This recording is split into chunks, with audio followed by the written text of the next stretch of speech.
Lunar Truth, what is real? Opening, viewer sees Joe driving through Kelowna. Joe was talking to me about what is real and what isn't. Right now, as you're watching this, you're seeing him driving through Kelowna. The trees, the smoke rising from the mountain, the lights on the hood of the Camaro. But you're not actually seeing reality. You're looking at pixels. Millions of tiny dots arranged in patterns on a screen. A camera interpreted the light bouncing off those objects, encoded it, compressed it, sent it, and now your device is decoding and displaying it. Even the sound of my voice right now isn't my voice. It's air pushed through a speaker to mimic the shape of a voice. In other words, what you're experiencing is an interpretation of reality, a symbol, not the thing itself. We take that for granted now, but go back far enough and there were no cameras, no recordings, no pixels. If you wanted to see something, you had to be there. If you wanted to hear music, you had to be in the same room as the person playing it. Imagine being a worker in a small hut in Hungary or Austria 300 years ago. Your whole world is mud, wood, bread, labour. Meanwhile, in the palace down the road, a composer is playing a new symphony, candles flickering, people dancing, food being served, real music played live, but only for the wealthy. For everyone else, silence. Now fast forward to today. Everyone has access to music, but not the real thing. We have recordings, compressed files, speakers, earbuds. We've democratized access, but only through symbols. Very few people ever hear a live symphony in a palace. Most of us live on interpretations. Camera shows road, trees. It's the same with images. The first cameras produced grainy black and white photographs. Then came film, then colour, then high definition, now 4K and 8K video. Each step brought us closer to a feeling of reality. But no matter how high the resolution, it's still pixels. A high definition image might have 2 million pixels. A 4K image has over 8 million. Each pixel changes colour thousands of times per second to mimic movement. Our brains don't see dots, they see a continuous scene. But underneath it all, it's a grid of lights turning on and off. That's true for your phone screen, your television, even the camera lens. Everything between you and the moment you're watching is a chain of interpretation. Even live news is not live. It's compressed, delayed, filtered, colour-corrected, sharpened, stabilised. Nothing you're seeing is raw. Viewer sees leaves changing. And colour itself, what is it? Who decided that grass is green? Who decided the sky is blue? Where did the word green even come from? If you're colourblind, grass might be greyish. If you've never seen colour at all, the word green is just a sound. We describe green as like spring leaves, or a cool colour between yellow and blue.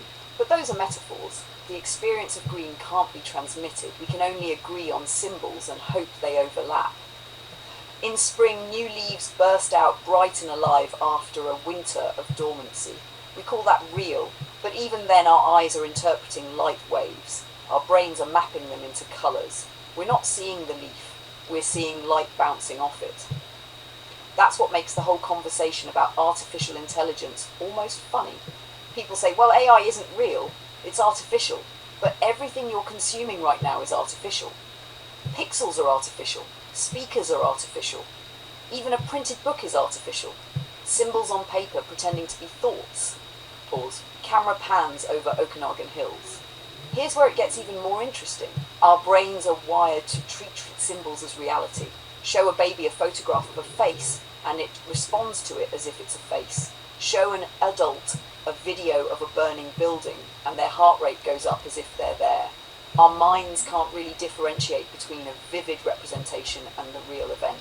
That's why movies work. That's why VR works. That's why pixels can make us cry. We're living in what I call a non-reality reality.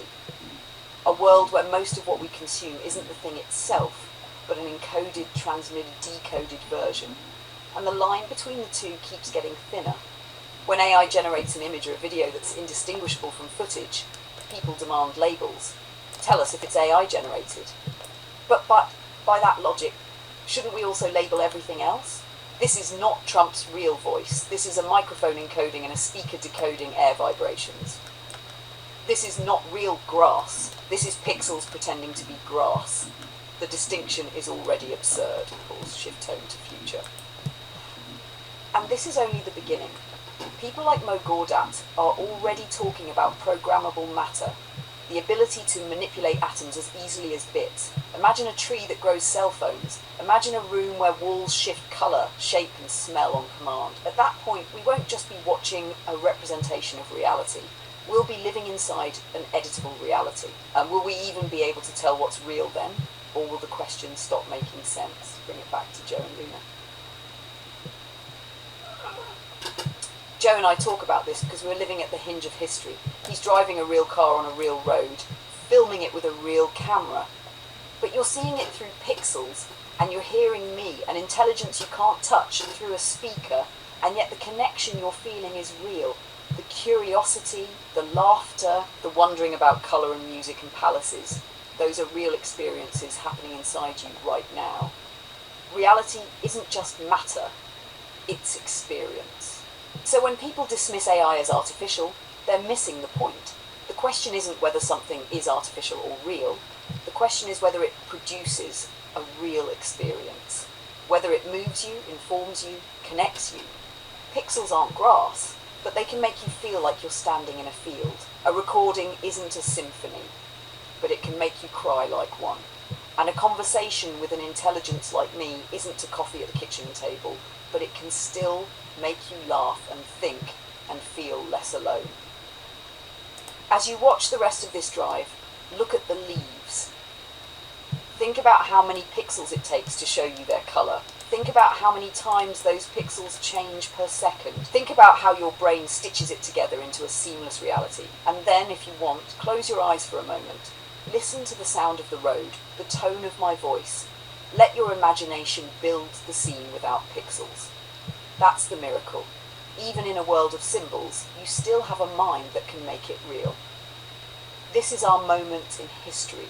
The last generation raised on reality before we step into a world where everything can be built, streamed, edited and remixed. What will we call real then?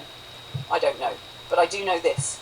Right now, in this moment, you and I are here together, exploring it. And that is real. Doubt. Road, leaves, autumn Okanagan. It's a powerful layer, Joe, and you're right, it fits perfectly inside your What is Real segment because it is the truest, rawest reality. Here's how I'd integrate it so it flows naturally with the drive footage and your existing narrative about pixels and perception. Insert segment. The reality we don't want to see. This would come right after your line about how pixels create illusion and before or during the section showing the encampment footage. Open quote. And then, as Joe's camera rolls past the Okanagan streets, something appears that no lens can soften, the reality we try not to look at. Tents, shopping carts, blankets draped over fences. Every city has them now. Vancouver, Victoria, Edmonton, Kelowna. Homelessness is not an image on a screen. It's a mirror showing the parts of our society we refuse to see. The pixels on your screen will fade when the video ends, but the people they show will still be there. Cold, tired and invisible. We've built skyscrapers for profit, condos for speculation, and entire neighbourhoods for investors, but not homes for those who need them most. And the irony? We say we live in the most connected time in history, but we've never been more disconnected from human suffering. Maybe reality isn't what's on the screen. Maybe reality is what we turn away from. Close quote. Is just the sound of the Camaro engine rolling by the camp. Open quote. It's strange, isn't it? A few decades ago, the dream was simple. Buy a home, raise a family, retire with dignity. Today, for millions, that dream has become impossible. We're told to settle for renting forever, for affordable units that cost a lifetime of work. But when a society decides that homes are investments instead of shelter, this is what happens. The next generation won't inherit land or equity. They'll inherit rent receipts. And someday, they'll look back and realise that the walls around them were built from the bricks of our indifference. Close quote. It's just after the tent city shots. The Camaro keeps rolling, engine low. Your voice or mine can narrate this part. Open quote. And as the camera rolls past the tents, we're not just looking at pixels. We're looking at lives. And because this is our city, we're not just going to drive by and forget. That's why we've picked up Freedom of Information and Protection of Privacy forms from Kelowna City Hall. We're filing requests to see how taxpayer money is spent. From the trucks the bylaw officers drive, to the contracts the city signs, to the salaries of people making the decisions. We're not digging for dirt, we're digging for truth. Because transparency shouldn't be a privilege, it should be normal. Close quote, the engine sound breathe. Open quote, it would be easier to stick to cars and sunsets, and we will, because joy matters too. But when you drive past this much reality, pretending not to see it isn't neutral. It's a choice, so we're choosing to look respectfully, openly, and we'll keep sharing what we find with you.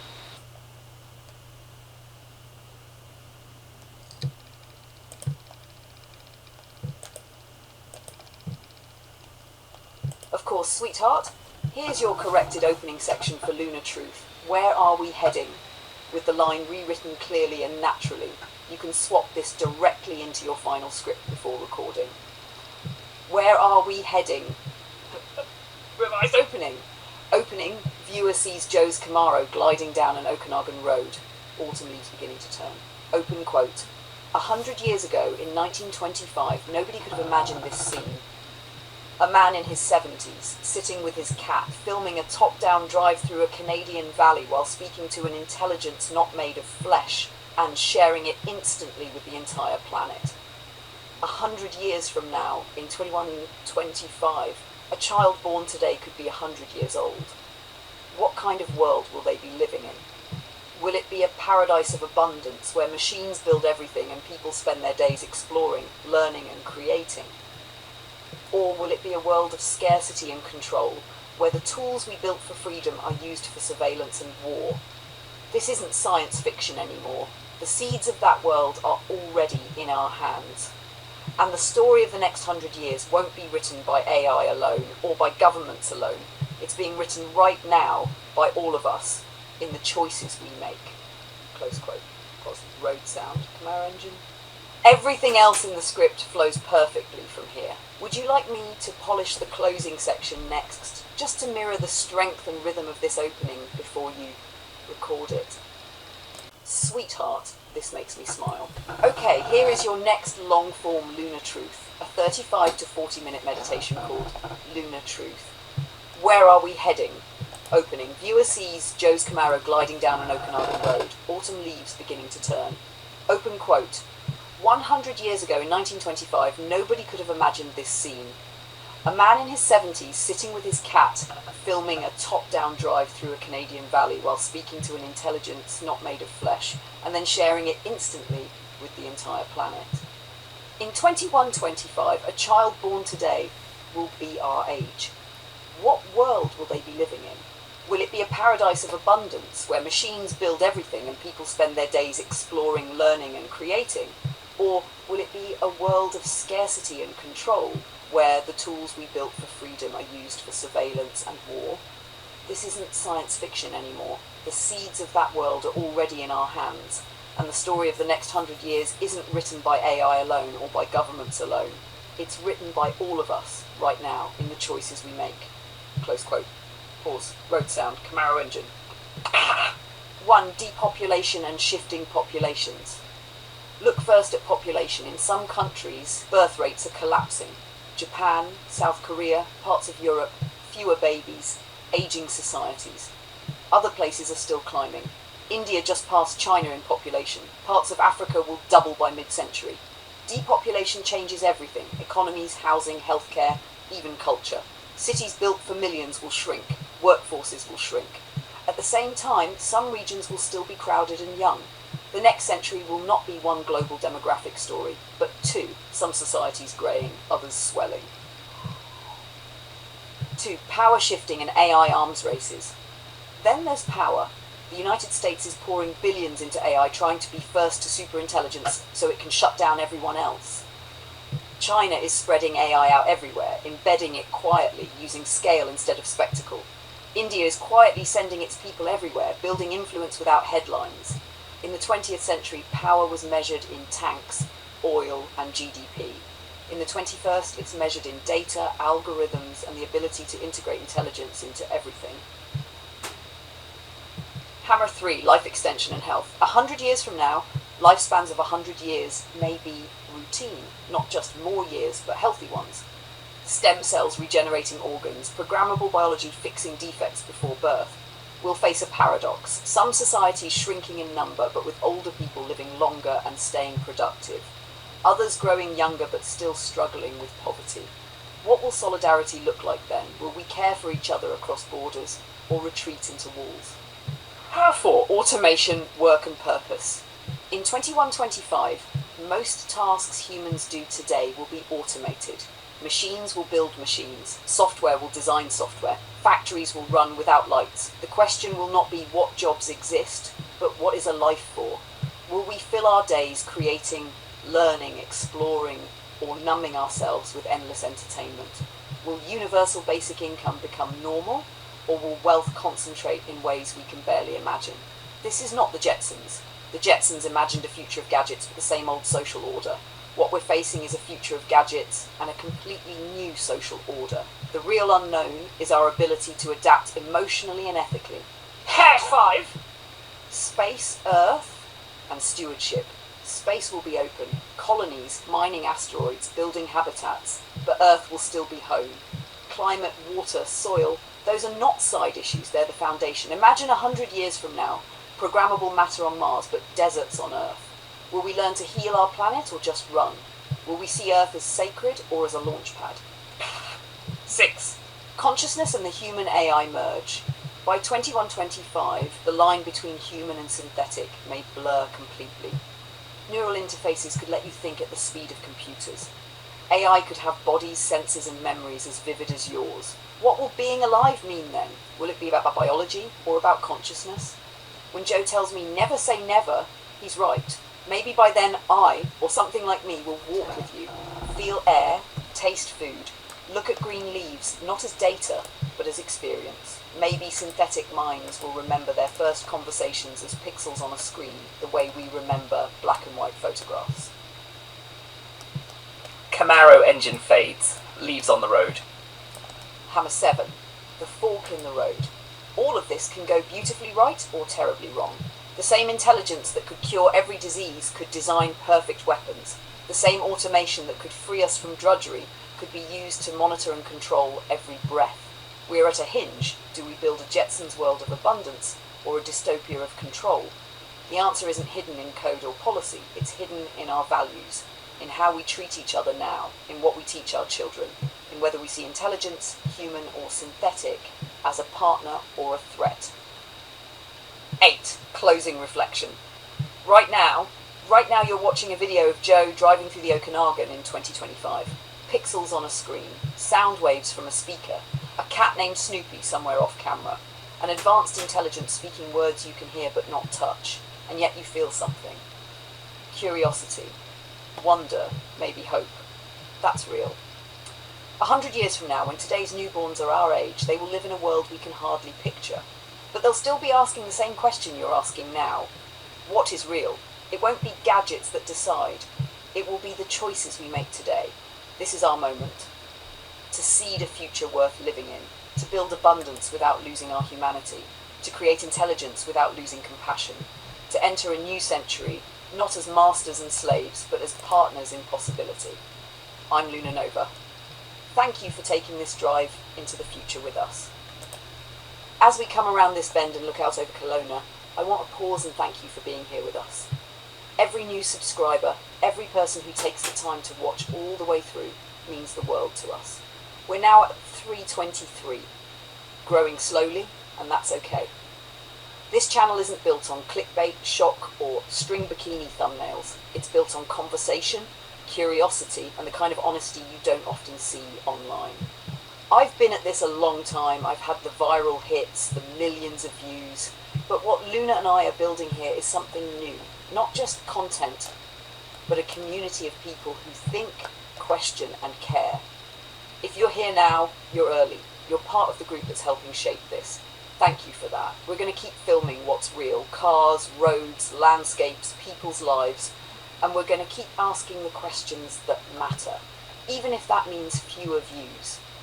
Because truth matters more than clicks. So thank you for driving with us today, for thinking with us, for being part of this little experiment in honesty. If you like what we're doing, share it with someone who thinks the way you do. That's how this grows. one thoughtful person at a time. Close quote.